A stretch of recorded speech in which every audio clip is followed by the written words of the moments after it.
কোটা সংস্কার আন্দোলনকালে পুলিশের গুলিতে নিহত বেগম রোকেয়া বিশ্ববিদ্যালয়ের ইংরেজি বিভাগের শিক্ষার্থী আবু সাঈদ হত্যার ঘটনায় অভিযুক্ত 2 পুলিশ সদস্যের 4 দিনের রিমান্ড মঞ্জুর করেছেন আদালত।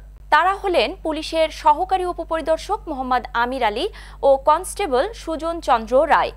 আবু সাঈদ হত্যায় সংশ্লিষ্টতা থাকায় মঙ্গলবার 2 পুলিশ সদস্যের 5 দিনের রিমান্ড আবেদন করে রংপুর পিবিআই। শুনানি শেষে মেট্রোপলিটন ম্যাজিস্ট্রেট আমলি আদালত 2 এর বিচারক আসাদুজ্জামান তাদের 4 দিন করে রিমান্ড মঞ্জুর করেন। বিষয়টি নিশ্চিত করেছেন পিবিআই রংপুরের পুলিশ সুপার জাকির হোসেন। এর আগে গতকাল দুজনকে গ্রেফতার করে রংপুর মেট্রোপলিটন পুলিশ।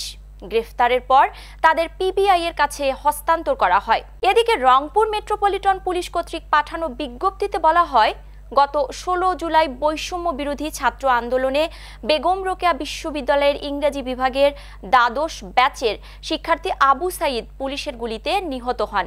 এ ঘটনায় রংপুর মেট্রোপলিটন তাজহাট থানায় গত 19 আগস্ট মামলা হয়।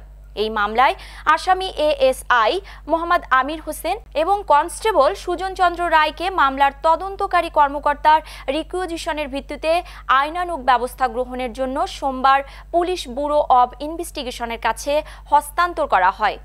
এসি ইমরান এবং ওসি রবিউলের নির্দেশে তারা এই নির্মম হত্যাকাণ্ড ঘটিয়েছে বলে তারা বিজ্ঞ আদালতকে জানিয়েছে এবং কিছু ঊর্ধ্বতন কর্তৃপক্ষের কথা বলেছে। ভিন্ন খাতে মামলাটি প্রবাহিত করার চেষ্টা করছে, সেগুলি বের করার জন্য বিজ্ঞ আদালত 4 দিনের রিমান্ড মঞ্জুর করেছেন।